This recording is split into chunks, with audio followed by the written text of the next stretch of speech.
माननीय सभापति जी, संशोधन बहुत संक्षिप्त है, लेकिन इसको एक अच्छा कारण बनाकर माननीय सदस्यों ने बैंकिंग व्यवस्था के संबंध में जो चुनौतियां हैं उस पर अपनी चिंताएं और अपने सुझाव रखे हैं। और ये चिंताएं स्वाभाविक हैं। स्वाभाविक इसलिए है कि देश को एक मजबूत बैंकिंग व्यवस्था की जरूरत है और एक मजबूत बैंकिंग व्यवस्था अर्थव्यवस्था का आधार बन जाती है। You need a strong banking system in order to support growth. कोई भी व्यवसाय शुरू होता है, छोटे व्यक्ति का हो, बड़े व्यक्ति का हो, उसके अपने साधन सीमित होते हैं। बैंक उसको साधन देता है, वर्किंग कैपिटल देता है, जिसके आधार पर व्यवसाय बढ़ते हैं, रोजगार बढ़ता है, सरकार को जिसमें से टैक्सेस मिलते हैं और देश चलता है। ये अर्थव्यवस्था इसी प्रकार से चलती है। दूसरा इसका उद्देश्य ये है, जो हमारे नॉर्थ ईस्ट से सिक्किम से साथी ने कहा कि बैंकिंग व्यवस्था का जब विस्तार होता है तो उसके पीछे एक उद्देश्य ये भी होता है कि फाइनेंशियल इंक्लूजन, कि बैंकिंग व्यवस्था के अंदर उनको शामिल किया जाए जो इस फाइनेंशियल व्यवस्था से बाहर है, उसका विस्तार अपने आप में किया जाए। लेकिन पहले कई बार भी इस देश की बैंकिंग व्यवस्था को अपने प्रकार की चुनौतियां मिली हैं। सन 2001 में एनपीएस की जो स्थिति थी वो 13.11% पहुंच गई थी, 13% से ज्यादा पहुंच गई थी।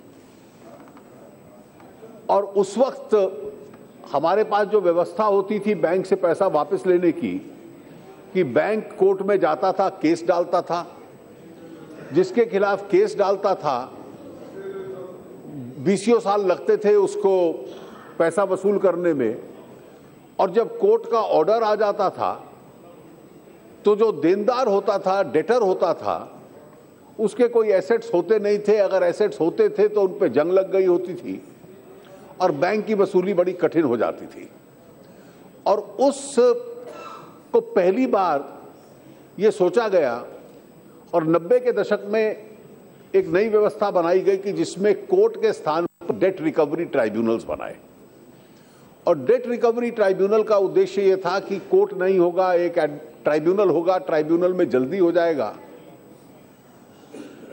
लेकिन ट्राइब्यूनल भी अपने प्रकार से एक प्रकार कोर्ट की तरह ही चलने लग पड़े।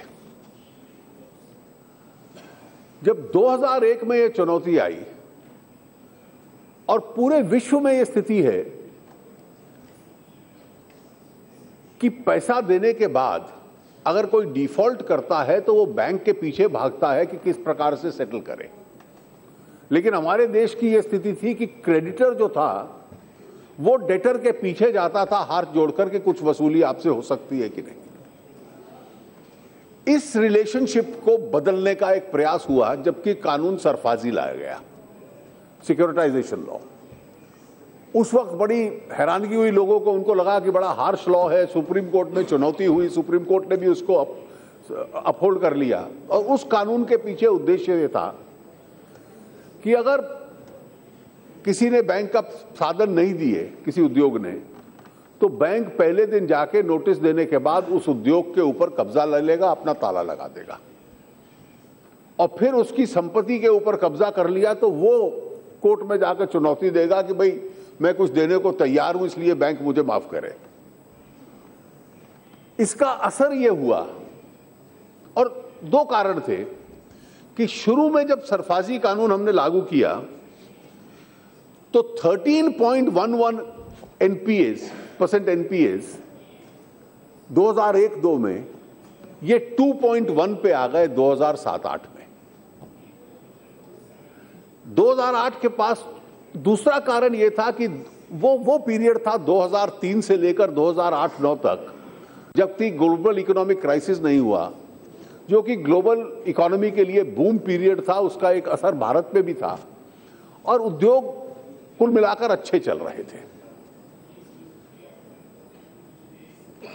दोष देना हो तो एक स्वभाव होता है कि एक सरकार में है तो पुरानी सरकार को दे दें। उस वक्त जब उद्योग अच्छे चल रहे थे और बहुत प्रश्न पूछे गए कि ये एनपीए कैसे बने, मुझे लगता है कि इसकी इनमें से अधिकतर की वास्तविकता हम लोग समझ लें। कौन से ऐसे सेक्टर्स हैं जिसमें ये एनपीए सबसे ज्यादा बने? सबसे ज्यादा बने, सबसे पहला सेक्टर है स्टील का। स्वाभाविक है कि सरकार को भी लगता था, उद्योग को भी उस वक्त लगता था कि स्टील में एक्सपेंशन होना चाहिए और किसी भी देश के निर्माण के लिए स्टील की प्रोडक्शन अपनी होनी चाहिए, और हमारे देश में हुआ भी। सरकारी कंपनियां भी थी, निजी क्षेत्र की कंपनियां भी आई, और स्टील सेक्टर के पीछे जो स्ट्रेस का मूल कारण था कि चाइना में बहुत बड़ी सरप्लस कैपेसिटी बन गई, और चाइना की उस सरप्लस कैपेसिटी की वजह से चाइना से सस्ता स्टील केवल हिंदुस्तान में ही नहीं आया, यूरोप में भी गया, अमेरिका में भी गया। ब्रिटेन की कंपनियां, जिनमें से भारतीय कंपनी टाटा ने जिनको अक्वायर किया था, उनकी इंडस्ट्रियल सिकनेस के पीछे यही कारण था, और ये पूरे विश्व की स्टील कंपनियों को अन्य देशों में प्रभावित करने लग पड़ा। तो हमारा स्टील सेक्टर एक प्रकार से स्ट्रेस्ड हो गया, और कोई भी अकाउंट जिसको हम नॉन परफॉर्मिंग कहते हैं, बैंक से ऋण लेना अपने आप में बुरा नहीं है, उस ऋण को निभाते रहना, उस पे ब्याज देते रहना, उसको सर्विस करते रहना, यह किसी भी उद्योग के लिए आवश्यक होता है। लेकिन जब आप 90 दिन के लिए उस ऋण को वापस, उसकी किस्त भी नहीं दे पाते ब्याज की, तो वो जो परफॉर्मिंग एसेट होता है, परफॉर्मिंग एसेट वो होता है which is able to service its debt. जो सर्विस नहीं कर पाता अपने डेट को, वो नॉन परफॉर्मिंग डिक्लेयर हो जाता है, और उसके अपने बैंकिंग व्यवस्था में एक परिणाम होते हैं। तो स्टील सेक्टर में तकलीफ आई, अलग अलग देशों ने उसको अपने हिसाब से निपटा। हमने भी थोड़ा सा कस्टम ड्यूटी बढ़ाई, फिर मिनिमम इंपोर्ट प्राइस हम लोगों ने तय किया, जिससे थोड़ा सा अब स्टील सेक्टर के अंदर थोड़ा स्ट्रेस कम अपने आप में होने लग पड़ा।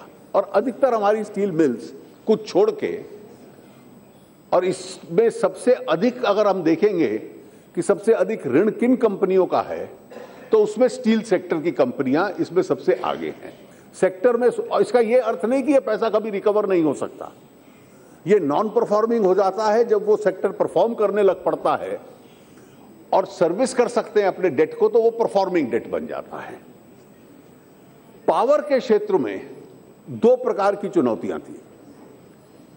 एक चुनौती थी स्टेट डिस्ट्रीब्यूशन कंपनीज, डिस्कॉम्स, और ये राज्य सरकारों के भी लिए एक लेसन था कि आपको बिजली एक दर के ऊपर उपलब्ध हो रही है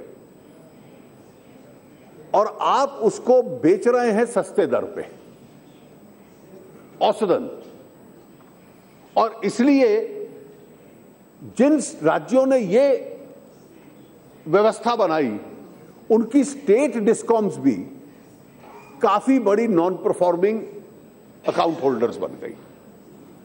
निजी क्षेत्र की जो कंपनियां थी, उनको लगता था कि भारत का औद्योगिकरण बढ़ेगा, इसलिए थर्मल पावर के लिए कोयले की खानें दी गई, कोई हाइडल सेक्टर की कंपनियां आई, और आज पहली बार जब हम देश में आज से 10 साल पहले, 5 साल पहले करते थे वी आर पावर शॉर्ट, आज एक पावर सरप्लस हो गई है। और अगर इंडस्ट्रियल प्रोडक्शन उस सीमा तक नहीं बढ़ी तो उस बिजली को उठाने वाले कोई नहीं है, और इसलिए क्योंकि उसके लिए खरीदार नहीं मिल रहा, आज सरप्लस पावर है, तो कई प्राइवेट सेक्टर कंपनीज भी बिजली की उसमें तकलीफ में आई। टेक्सटाइल की, उसके लिए हमने पूरा उदय की योजना बनाई और उसको सेक्टोरल एलिमेंट को कम से कम जो सरकारी डिस्कॉम से राज्यों के, उसका हल ढूंढने का एक प्रयास किया। टेक्सटाइल में ये हुआ, कुछ इंफ्रास्ट्रक्चर प्रोजेक्ट्स में, रोड्स वगैरह में हुआ, और इन 4 सेक्टर्स की वजह से मूलतः अधिकतर ये अकाउंट्स अपने आप में एनपीए हुए। अब इन एनपीएस को के साथ जूझना ये कोई राजनीतिक विषय नहीं है, कि जिसमें मैं कहूं ये आपकी वजह से हुए। स्वाभाविक है, ये 2014 के पहले के हैं और इसलिए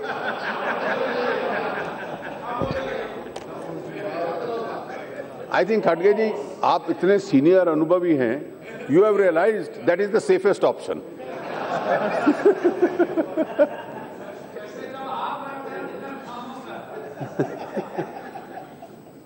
अब जब 2008-9 से लेकर 12-13 तक ये लोन्स बड़े दिए जा रहे थे, उसके बाद ग्लोबल इकोनॉमी में एक प्रकार से स्लंप आया।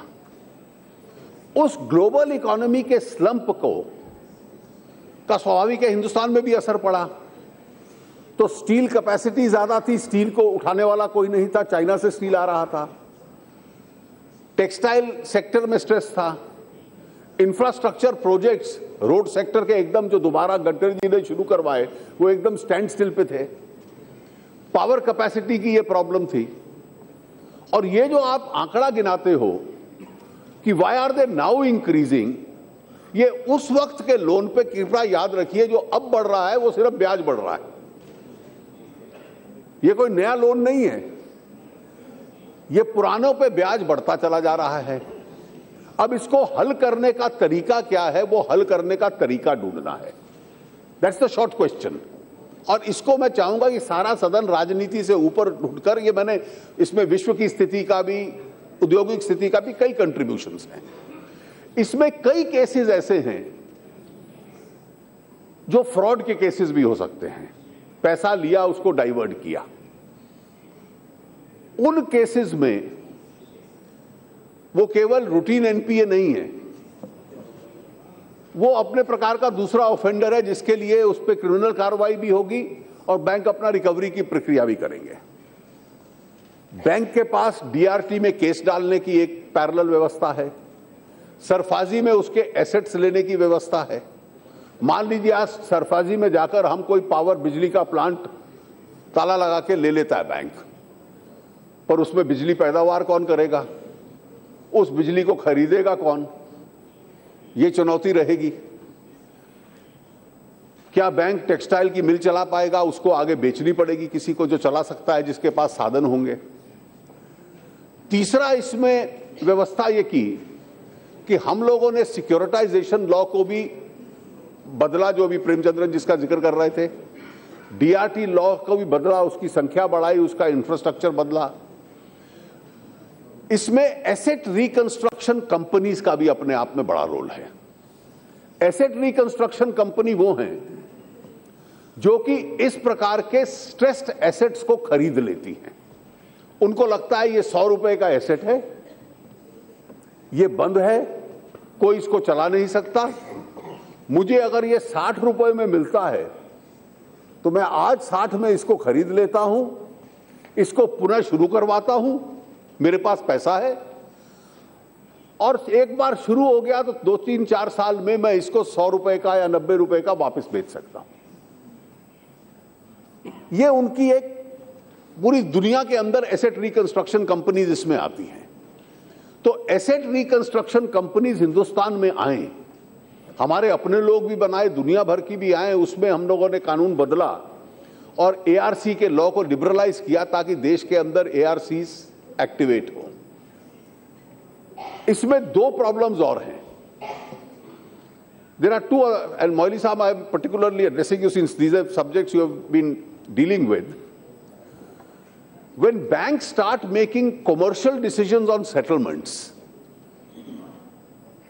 and this is an argument I am addressing in favor of the honest banker. He decides that he has to recover some money and how this unit can be restarted. So the bank will say, let me take a slight haircut, means I make some waiver of some interest. The balance, let us start this company so that it starts paying back interest. Or the banker will tell him, you induct a partner who will bring in some investment. So on some commercial considerations, they will try to make the best out of this situation. And some of our laws, as of today, are obsolete. One of the reasons why this is not happening is the fear of the language of Section 13 of the Prevention of Corruption Act. An honest decision taken by a banker with an honest motivation, based on commercial considerations, 5 years later will come up before an investigative agency. Why did you settle like this and not settle like this? On the spur, he took an honest decision. And therefore, our laws have been drafted, particularly Section 13. It's a law of the pre-liberalization era, 1988. And therefore, it, instead of being a provision which will deal essentially with corruption, it can also be today extended to decisions which are honestly taken, but with passage of time may look to be erroneous from another point of view. Now, whether an erroneous decisions with the wisdom of a historical hindsight itself an act of corruption or not, when you deal with these situations, so we have a accompanying situation now to say that why doesn't the single bank go? Now, most of these loans, the big ones, are not given by one bank. They are given by a multiple consortium of banks. And this is the answer to your question, Premchandran. This consortium of banks, individual bankers, when they make these settlements, think half a dozen times what will be the consequences on me personally. So we have, the Reserve Bank, we have appointed oversight committees that any settlements they do will be then looked into by the oversight committees, which also comprise of very senior people who have been in the banking system and the vigilance system in the past. So they will advise them, all right, this looks reasonable.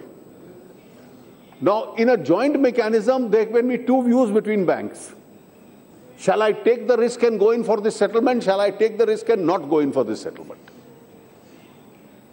And therefore, these NPAs continuing for the last 5-7 years and increasing in interest, a stalemate situation has existed.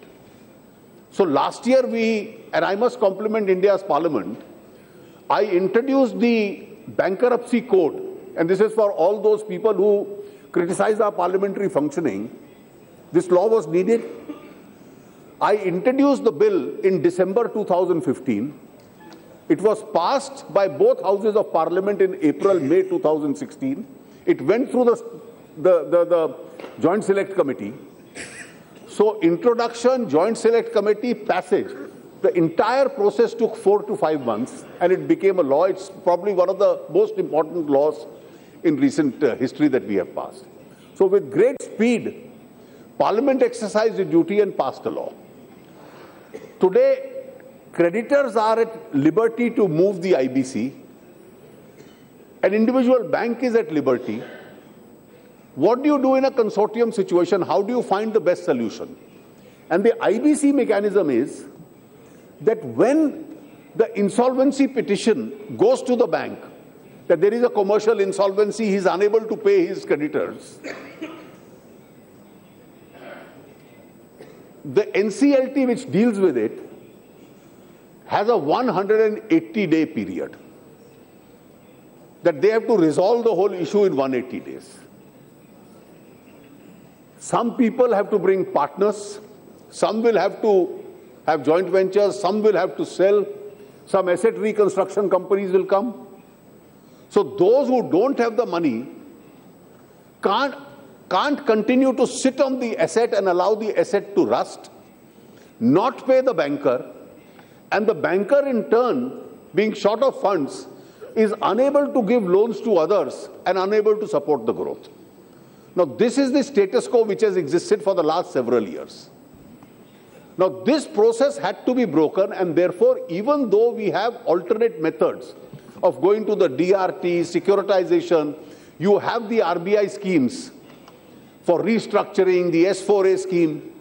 There are various schemes which are in operation. You can have your settlements under the overseeing mechanism. But this is one expeditious mechanism for these large loans where there are multiple creditors, that the RBI, tomorrow if the RBI is a regulator, but the RBI has several other functions in relation to the health of the banks also. And therefore, under the old act, whether the RBI can exercise in this regard a general power or not, this was an issue in debate. So a specific power in consultation with the RBI was considered. Is this not public interest where NPS have accumulated? You see, this issue, Dada, was discussed at length. And there were two views, that the general power may not include this power. There were two views. One view was exactly what you are saying. The other view was this, and therefore to obviate any controversy, it's a very short amendment. The RBI will direct the consortium of banks, go and move an IBC insolvency petition. That insolvency petition will be admitted by the NCLT, और 180 दिन में NCLT को उसका पूरा हल ढूंढना पड़ेगा, उसको रिजॉल्व करना पड़ेगा. ये तो स्थिति चल नहीं सकती कि आप बैंक का पैसा दे नहीं सकते, कंपनी को चला नहीं सकते और आप उसके ऊपर बैठे रहें और बैंक की व्यवस्था पैरालाइज हो जाए, वो आपसे पैसा वापस लेकर बाकी दुनिया को आगे पैसा ना दे पाए. और इसलिए अगर आप नहीं दे सकते तो आप फिर जो आपकी आज स्थिति है, कोई पार्टनर ढूंढिए, कोई दूसरा व्यक्ति आएगा, वो इसको चलाएगा, कोई ARC आएगा, कोई फंड आएगा, इसको टेक ओवर करेगा, इस स्ट्रेस्ड एसेट को या NPA को. और इसलिए इसमें मूवमेंट शुरू हुई. The question that Premachandran raised, what is the criteria on which they will exercise? The RBI, let us have faith in it. In fact, let me tell you, some of the RBI immediately swung into action once the ordinance was passed. In the first round, they have picked up 12 cases. I am sure there will be many more to follow. In all the 12 cases, the insolvency petitions have been filed literally at great speed. Each insolvency petition is now proceeding, and we will shortly see the process of resolution coming. The resolution will be that somebody has two companies. He sells one, puts the money that he gets into the other, he inducts a joint venture partner, or he exits himself and brings somebody who has the liquidity. So any form of multiple solutions is possible as a resolution itself. But at the end of the day, we need to save these companies. We need to save these jobs. They are national assets. We need at the same time to have liquid companies which are able to pay the banks back. And this argument, Premchandran, what is the criteria? Why have you selected me and not somebody else? People challenge this power exercised by the RBI in courts also. But let me tell you, nobody can claim a right of equality in the matter of not paying the banks back. There are hundreds of people who have not paid, so why are you taking action against me? This is no argument which is available. The system has a capacity to take some number of cases. The RBI has taken 12 cases which they thought were bad cases. I'm sure they will take more. They are all over 5,000 crores. You are right. They are in thousands. They involve the kind of money we can't imagine. And they have taken up some difficult cases.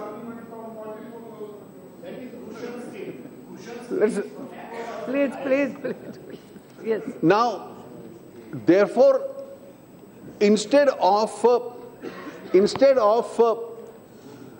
saying that, oh, the loan was given, I don't know why the loans were given. It was probably given under the impression that at this time there is an economic boom period, let us expand industrial activity. This was probably the impression. Nobody anticipated the 2008-9 global economic crisis. Nobody anticipated that the commodity crisis on the world will collapse. After all, in the last 3-4 years, prices of commodities in the world have collapsed, and therefore that also had an impact. And we are therefore trying to find a solution out of a difficult decision itself. Some of our laws, and that is why I referred, are outdated. They act as an impediment rather than expediting these settlements. And therefore, this kind of a mechanism was considered necessary. This mechanism has taken effect. And at the end of the day, what will this mechanism do? This mechanism will select the defaulter, direct the banks to move immediately against the defaulter, and then in 180 days, the NCLT will find a resolution to this. Now, any one of us seriously can't have an objection to this process, because this is a process of trying to recover public money which belongs to these banks. One last issue that let me say, इसमें आपने कहा public sector bank क्यों है? ये बहुत अच्छा सवाल था. आज भी जो इकोनॉमिक डेवलपमेंट के लिए, इंफ्रास्ट्रक्चर के लिए, इंडस्ट्री के लिए, सरकार के कई सामाजिक कार्यक्रमों के लिए लेंडिंग में पब्लिक सेक्टर बैंक काफी आगे है. कई अच्छे प्राइवेट सेक्टर बैंक्स हैं देश में, उनका लोन पोर्टफोलियो एक सेफर लोन पोर्टफोलियो है. हाउसिंग लोन, कार लोन, जहां वसूली एक एसेट के अगेंस्ट होती है और वो सरल होती है, और इसलिए रिटेल, जिसको रिटेल बैंकिंग कहते हैं, तो इसलिए प्राइवेट सेक्टर बैंक्स भी कर रहे हैं इंडस्ट्रियल लेंडिंग, लेकिन पब्लिक सेक्टर बैंक्स ने इस देश के उद्योगीकरण को खूब सपोर्ट किया है, और उसमें एक रिस्क है, उस फाइनेंसिंग में रिस्क है, इसलिए पब्लिक सेक्टर का पैसा इसमें ज्यादा है. कुछ प्राइवेट सेक्टर बैंक्स का भी इसमें है, और वो प्राइवेट सेक्टर का उतना ज्यादा नहीं है जितना पब्लिक सेक्टर्स का है, लेकिन वो प्राइवेट सेक्टर बैंक भी इस व्यवस्था का लाभ उठा सकते हैं जिनका है इंडस्ट्रियल लेंडिंग में. और ये कारण है कि पीएसयू उसका ज्यादा है और प्राइवेट सेक्टर्स का रिलेटिवली परसेंटेज की दृष्टि से कम है. इन शब्दों के साथ माननीय अध्यक्ष जी, मैं देखिए, चिट फंड कंपनी का विषय अलग है. चिट फंड कंपनी में कोई 1-8% ब्याज ज्यादा मिल जाएगा, और इसलिए उस आकर्षण के आधार पर वो लोगों को परसुएड करते हैं कि आप बैंकिंग व्यवस्था में ना जाकर हमारे पास आइए. आज भी मैं कहूं, आज भी अन्य सेफर ऑप्शंस हैं. एक स्टेज जब था कि जब इन्फ्लेशन, मुद्रास्फीति 10% के करीब थी, तो आपको बैंक के फिक्स डिपॉजिट पे 9% मिल जाता था, पर आप उधार लेने जाते थे तो 14% और 15% पे मिलता था. घर बनाना है तो इतना महंगा उद्योग, अगर आप 15 और 16% पे ब्याज लेकर उद्योग लगाने की कोशिश करोगे तो आप विदेशी कंपनियों से, बाहर के देश को, उससे कम्पीट नहीं कर पाओगे. तो धीरे धीरे अर्थव्यवस्था को एफिशिएंट बनाने के लिए इंटरेस्ट रेट्स रीजनेबल होंगे. जब बैंक को डिपॉजिट रेट और लेंडिंग रेट दोनों स्वाभाविक कम होंगे, इसलिए पूरे विश्व में यह व्यवस्था बनी है कि पेंशन फंड्स, अन्य ऐसे फंड्स बैंक्स व्यवस्था में, अन्य इंस्टीट्यूशंस के जो अवेलेबल होते हैं, जहां जो लोग सेफ इन्वेस्टमेंट चाहते हैं उनको अन्य बनता है. तो इस बार आपको याद होगा कि सीनियर सिटीजन्स के लिए प्रधानमंत्री जी ने घोषणा की थी 31 दिसंबर को, क्योंकि इंटरेस्ट रेट फ्लक्चुएट करते हैं तो उनको एक अच्छा स्तर मिल जाए. तो हम लोगों ने आरंभ कर दिया है, उसमें लाखों लोग शामिल हो रहे हैं, जो सीनियर सिटीजन्स के लिए LIC उसका संचालन कर रही है, जो फिक्स्ड इंटरेस्ट है, 8% इंटरेस्ट है, लेकिन कैलकुलेट करो तो उसका क्यूमुलेटिव इफेक्ट 8.3% बन जाता है. वो ब्याज बदलेगा नहीं, वो पेंशन स्कीम है अपने आप में, और कोई भी सीनियर सिटीजन उसमें अपना पैसा लगा सकता है, उसको वो मिलती रहेगी. इसलिए इस प्रकार की व्यवस्थाएं उनके लिए बनती रहे, ताकि ये लोग कम से कम इन चिटफंड कंपनियों की तरफ आकर्षित ना हो. जो फ्रॉड ये चिटफंड कंपनीज कर रही हैं, उसमें पुरानी कंपनियों के संबंध में सेबी कार्रवाई कर रही है. सुप्रीम कोर्ट ने भी उस पर ओवरसाइट कमेटी बनाई हुई है, जिनका नाम आपने लिया उन पे भी बनी हुई है. और हम लोग एक ड्राफ्ट लॉ हम लोगों ने बनाया है कि जिन चिटफंड कंपनियों की एक्टिविटी अब बंगाल में है या उड़ीसा में है, तो वो तो केवल अपने राज्य के लिए बना सकते हैं. पंजाब अपने राज्य के लिए कानून बना सकता है. What do you do with regard to those who have a multi state all India operation? तो उसके लिए एक सेंट्रल लॉ हम लोग ड्राफ्ट कर रहे हैं, और बहुत शीघ्र ही आपके सामने वो चर्चा के लिए भी आएगा. Thank you.